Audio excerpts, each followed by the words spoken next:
was thinking back this week to the moments in which I have felt freedom, like a new sense of freedom, a newfound freedom, maybe something for the first time. I don't know about you, like maybe you feel freedom when you get to the weekend, right? Like you've stepped out of your job, man, I got this freedom, I can do whatever I want for the next 2 days, I don't have a boss to be telling me what to do, I don't have these coworkers that I need to put up with, like I have freedom, I get to do whatever I want. Maybe it's when you get to a vacation. It's like, man, the next week there's just this sense of freedom that I haven't been feeling in a while. It's the graduation of school or whatever it is, like, man, which I have coming up here in May, and my professor's here, but I am so excited to be done. The freedom, like I don't have to read the books that they're telling me to read. I can read the books whatever I want to read, right? Like all those different things. And I was thinking back, one of the major moments where I probably like really recognized freedom is when I got my driver's license. Right, 16, I don't know if we have anyone younger than that here in the room, but 16, you get your driver's license, you know, whether you somehow got gifted a car by your incredible parents, whether you're loaning one, whether you're borrowing your friend's car, whatever it is, you find yourself in the car for the first time by yourself. And you just have complete freedom. You can do whatever you want. You can maybe go however far you want, however fast you want, like all the different things that you haven't been able to put up with how your parents are telling you to drive or not to drive. And I remember it was the first night, so I hit up my buddies, and we're going to go hang out. And has anybody been tray surfing before? Tray surfing. Okay, I'll tell you. Maybe I'm the only one that's done this.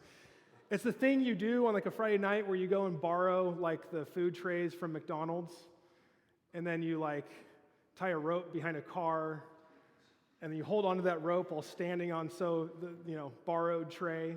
Nobody? Like this isn't like an American past. Did you just raise your hand and say yes?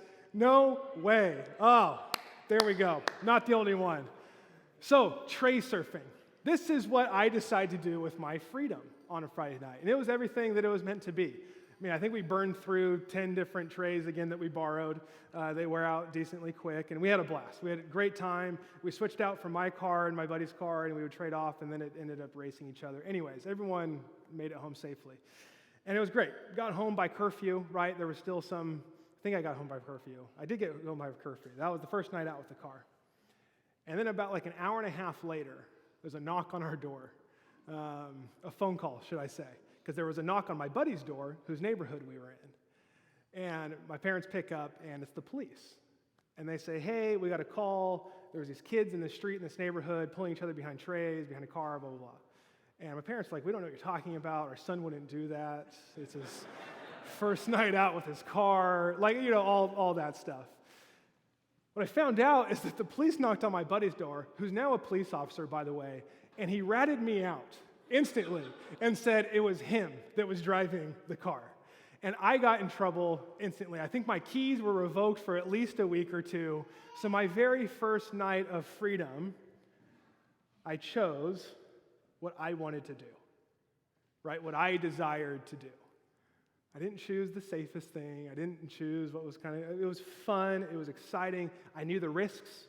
I knew there was going to be danger to it. Right? I knew this is something that, police officers driving by may frown upon. I knew we weren't supposed to steal trays from McDonald's.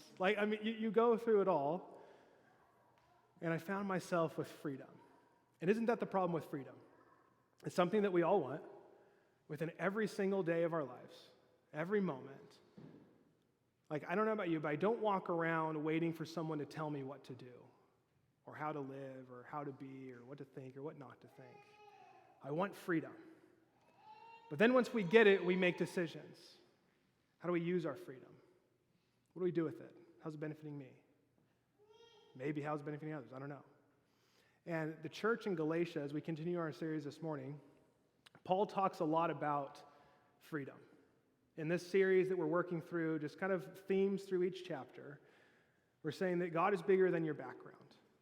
And one thing that Paul is saying to this church, this newly formed group of Jesus followers in the region of Galatia, there would be multiples kind of spread over.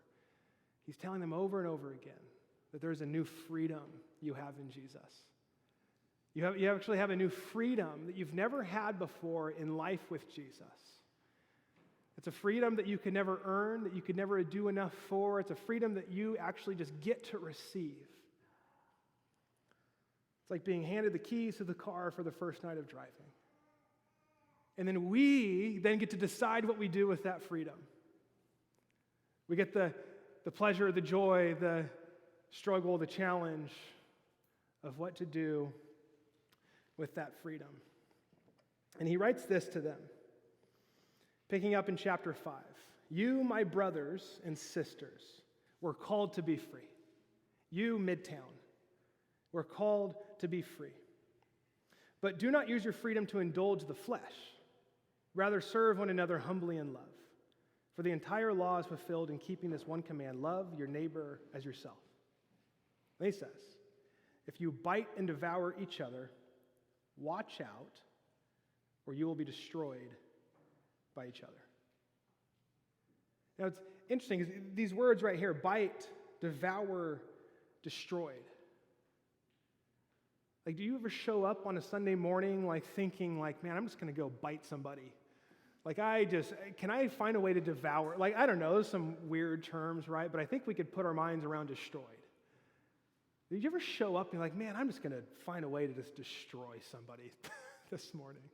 No, right? That's just, I don't think any of us wake up maybe you do, I don't know. Some people I'm sure do. Bite, devour, destroyed.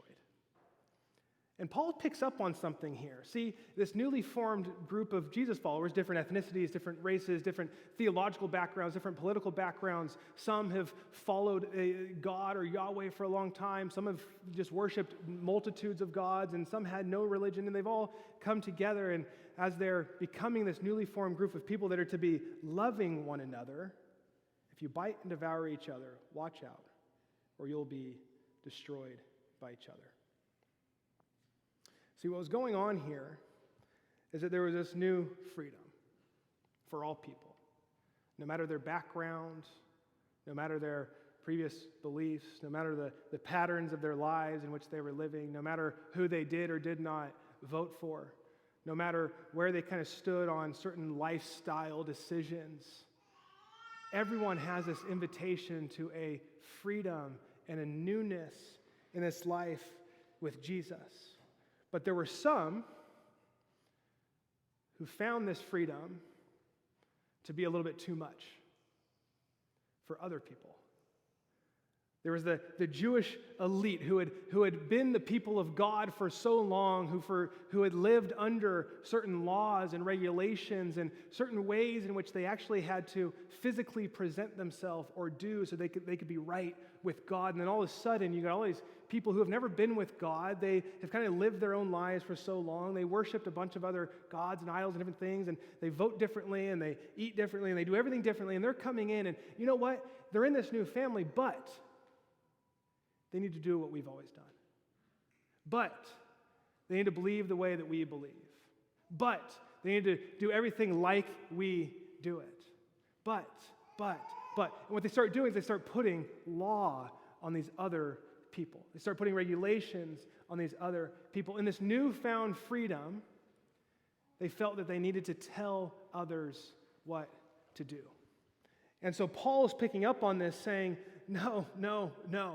If you bite and devour each other, watch out, or you'll be destroyed. So obviously this is starting to happen, and it's growing to a point where there is about to be harm done. There's about to be violence. It has gone further and greater beyond just this idea of, hey, I think you should think the way I need to. Now, if you could think about just, your experiences with church, whether you've grown up in church, whether you've been far from church, whether you've avoided church, if you were to kind of think about church at large, does any part of the church frustrate you?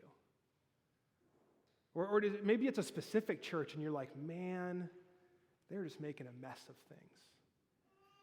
Or maybe it's a type of person within the church. It's like they just do not get it. Man, if they could see it the way I do, they'd get it. If they could actually adopt my beliefs, the way I view the world, the way I think, the way I think everything should work out, if they could just do it that way, the church will be the best thing ever. Like, this will all be working out. But other people are messing it up. What can happen is that we as people, from our own experiences, from our own life, from the way in which we view the world, we all come to some certain beliefs in our life around everything. But the danger is that our beliefs can actually turn into dogma. That we actually have beliefs that we hold to so much that we actually become dogmatic about our beliefs. Meaning that they're not just my beliefs anymore, they're actually the things that I need other people to hold to. There's no either or, there's an either or here. You either are in my belief system or you are out. Anything around Christianity ring a bell there for you? I don't know, there's probably 100 layers of where you could feel some of this and maybe how you've experienced it from other people, right? Those people that are going around dogmatically pushing their beliefs, dogmatically making others conform to the way that they need to. The challenge, though, is that all of us have a background. All of us have ways in which we've been handed the world, through our parents, through the systems that we've been in, through our own experiences. And what ends up happening is the step before beliefs is actually our background. And what can happen more so is our background actually becomes dogmatic. That it's not just my own background actually moves into dogma. And this is what we see with the group in Galatia, is that some are now bringing their background into the church and conforming all other people to it. And again, Paul is saying that this is what leads to biting and devouring and destroying each other. Let me be honest, I didn't know where to really go with this verse in so many ways. I don't often admit that, but I am today. Because there's this weird transition right now. Because even in my mind, as I read all that, I'm just picking out what's wrong with the church, what's wrong with other people, what's wrong with maybe Christianity at large. And again, I think whether you've been in the church, whether you haven't been in the church, whether you consider yourself a Christian, whether you're exploring Jesus, there's some form of an idea of what church and Christianity and what it is to be the people of God. And I think in our day and age, though this has obviously been happening for thousands of years, is that somehow this, when we show up into a space, it's become more about where you stand, more about right or wrong, more about do you have the right belief system or not, more about if you're doing a good job at it or not. But that also turns into who's not doing it right, who isn't doing it well, who's not doing it like me, and how quickly my background can become dogma. And so if Paul here is saying that you have a new freedom, I'd be curious of, do you actually feel free? In life with Jesus, in life with other people, in life without Jesus, do you feel free just riding your self-indulgences? Right? When you've been given a freedom in so many ways, how are you doing with the decisions with that freedom right now? What's that leading to? Do you feel free? Or do you feel judgmental or bitter or unhealthy or angry or unforgiving? Right? We just keep going down and down and down. And I just want to say this. What Paul is naming here is that a church, a gathering of people following the ways of Jesus, us as Midtown, we're not a place that we're going to sit here and just talk about the political stance you should or should not have. We're not going to work through why you should or should not vote a certain way. We're not going to talk about why the way your family parented and raised, why everyone else should do it that way also. We're not going to help, try and make you see certain organizations a certain way and how they play out in our city.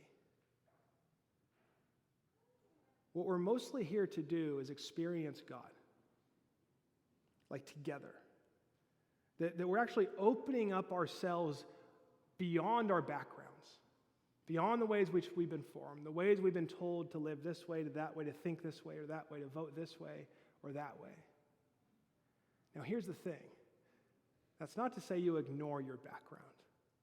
That's not to say that there is a diverse of expression in so many ways that is just beautiful. But I wonder right now, you don't feel like you're showing up to devour anybody. You didn't wake up thinking, I'm going to bite somebody. But I wonder in which ways your selfishness is showing up. I wonder in which ways the things that you desire for yourself are actually being held over other people. That in your own ways, you start to kind of draw lines of who's doing it right and who's doing it wrong. And that only if other people could see it the way I do, then church, life, my relationships, my workplace, everything else will be good. And here's just the jump that I didn't know what to do with. Paul continues. The acts of the flesh are obvious. Sorry, go up one more. Paul is 16. So I say, walk by the Spirit, and you will not gratify the desires of the flesh. For the flesh desires what is contrary to the Spirit, and the Spirit what is contrary to the flesh. They are in conflict with each other, so that you are not to do whatever you want. Paul's naming that there is two systems inside of each of us. When we follow Jesus, when we commit our life to Jesus, when we follow the ways of God, what's happening is we now have this new freedom, this new system. But the other system is the old ways, the ways of the flesh, the things that come most natural to me. But I think it'd be wise to ask the question of, do the things that become most natural to me, is that what's best? I was walking my daughters yesterday, Caitlin and I were, and Emery was just out of control. Learning these deep-rooted seeds of anger inside of me through parenting that like I want to hit her. Like that thought crossed. I am so frustrated. She's not right. Is that the best thing to do in that moment? I have the freedom to, in some ways. Like in every way, though, in every little thing in our life, I have freedoms to act in a certain way. But is it our natural desires that are the best? Right? After the first year of college, moving away, I come home, and all of a sudden I have a curfew again. Parents, I've been out for a year doing my own thing with no curfew. You can't just put a curfew on me all of a sudden. Right? To actually think that someone is saying you cannot just go around doing what you want to do. Where I think most of us, culturally, in the kind of the water we're swimming in, is no, you need to do everything that you want to do because that's the fullest expression of yourself. That's where you're going to find the most joy and happiness. And the best parts about life is let yourself fully come out. So we're going to try to practice here in a second. But then he does this. He says the acts of the flesh are obvious: sexual immorality, impurity and debauchery, idolatry and witchcraft, hatred, discord, jealousy, fits of rage, selfish ambition, dissensions, factions, and envy, drunkenness, orgies, and the like. I warn you, as I did before, that those who live like this will not inherit the kingdom of God. Do you notice the shift there? The challenge in the church, this idea that people were trying to hold others to their background, the way they viewed religion, the way they view God, trying to conform other people to live to certain values. As all that's happening, Paul doesn't say, hey guys, here's what we need to do. We need to have a meeting, we need to talk through this, we need to come together. Like, he doesn't start working through that. What does he point to? He points inside of you. He points inside of me. And he says, hey, all the things that are going wrong, all the things that you're frustrated with, all the things that are being put on you or that you're putting on others, we're not here to do that. This is not what this is about. This is about you becoming free in the life that I have for you so that you can live free from these things that are destructive. And he turns to them and says, no. The things happening here are because of what's going on inside of you and what you're doing with your freedoms and how you're just kind of allowing life to happen in certain ways. He says the acts of flesh are obvious. Other words, like, don't think too hard about this list. It's like right now, as I read it again, how does this hit you? You can put away the idea of who's doing it wrong and where it's not working and why other people can't figure it out and these people need to fix this thing, and if they could do that better, our city would, you can do that all you want. But then Paul says, have you actually checked yourself? Have you checked who you are? Have you checked what you're doing with your freedom? See, because these things are quite obvious. Sexual immorality, impurity, debauchery, idolatry, witchcraft, hatred, discord, jealousy, fits of rage, selfish ambition, dissensions, factions, and envy, drunkenness, orgies, and the like. One author put it this way: perhaps the sharpest contrast is that the works of the flesh are all looking inward. They're all about me. So you know that idea of did you wake up this morning and be like, man, I'm going to bite somebody, I'm going to devour somebody? No, you didn't think that, but in what ways did you wake up thinking about yourself this morning? In what ways are your selfish desires being projected? He goes on to say, sexual immorality uses another person to gratify one's own desires. Idolatry and sorcery are attempts to manipulate the world into the shape I would like it to be. Hostility, anger, and party spirit are all about me and my friends squaring off against some other group. Drunkenness enables me to sink into a private world, and though the wild parties may give an appearance of togetherness, they are hollow at the core, a glossy parody of real friendship. So again, I don't think you're blatantly waking up to destroy anything. But what's your posture entering into life with God? What's your posture entering into life with other people? What's the posture in which you're receiving your freedom? And what you do with that? And here's the change. I want you to imagine this, just in this room right now. Imagine if this room was filled with this. The fruit of the Spirit is love, joy, peace, forbearance, kindness, goodness, faithfulness, gentleness, and self-control. Against such things there is no law. Those who belong to Christ Jesus have crucified the flesh with its passions and desires. Love, joy, peace, self-control, kindness, goodness, faithfulness, gentleness, and self-control. The issue isn't other people. The issue isn't those people. The issue is, what are we doing with our freedom? Who are we becoming with the freedom that we've been given?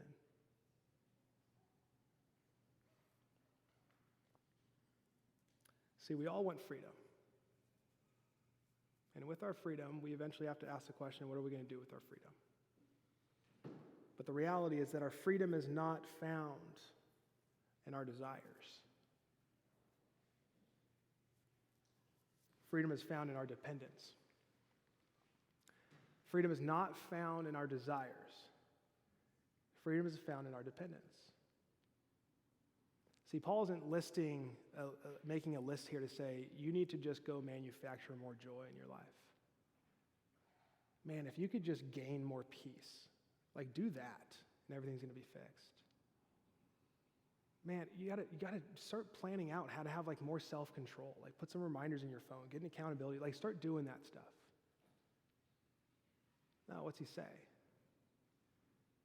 He says, walk in line with the Spirit. He says, since we live by the Spirit, let us keep in step with the Spirit. See, God's Spirit is working in and through you and around you to offer all of these things. And I think the question is, with all of our freedom, are we able to slow down enough to receive it? Are we able to kind of restructure our life in which God can move through us? Where God can actually reopen our background, the ways we view the world, the things that we believe, the way we think things, how things need to be made right. And whether those things happen or not, are you becoming a person of joy? Are you becoming more peaceful? Like, has anyone ever recently said, like, man, you're just so loving to people that you disagree with? Like, where's your self-control at? Right? I think these are more of an MRI to say, is the Spirit working in your life? Is God's Spirit actually working through you, or are you showing up thinking that this thing that we do is about like getting it right, or getting other people to change and see it the way I do?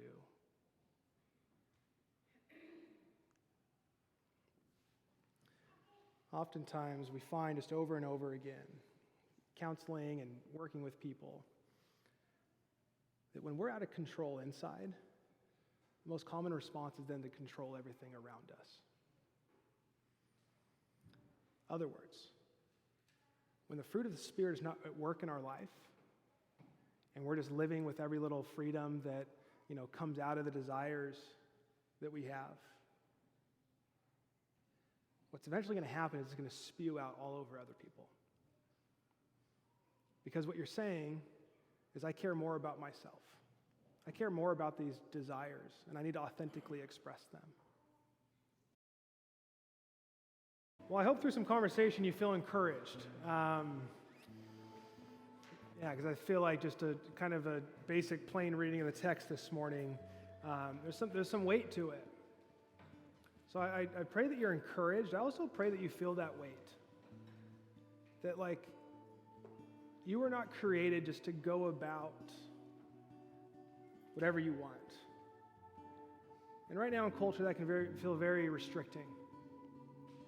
It can feel very confined. It can feel like you're just not, being your best self.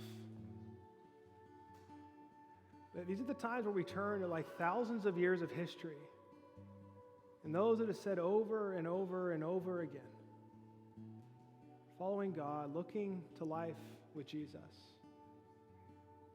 that it's better to give than to receive. Right? And Paul said this in the beginning. He said, my brothers, my sisters, we're called to be free. But do not use your freedom to indulge the sinful nature. Rather, serve one another in love. So I think what he's pointing to is that the selfish nature, the flesh, the things that we just want to do naturally are very self-serving. And this just gets way more messy because we all show up wanting to be served. But what he's saying is, can you actually look outside yourself? Can you serve? Can you give yourself away to other people? And in that, I think, is where we find the most freedom, where we're keeping in step with the Spirit. Anything that we give away, God is replacing with joy and love and more self-control, more kindness, more faithfulness. If you want those things, continue to serve. Continue to serve. So let's sing this last song. It's a song about freedom in some ways, and God's Spirit. And can we just sing these words in a way that says, God, I want to keep up with your Spirit. I do. I proclaimed that this morning. I've identified or heard you identify the areas in which maybe I'm living selfishly, that I'm just giving into my freedoms because I can, but you're actually calling me to something different. So may we sing and just experience the freedom that he has for us.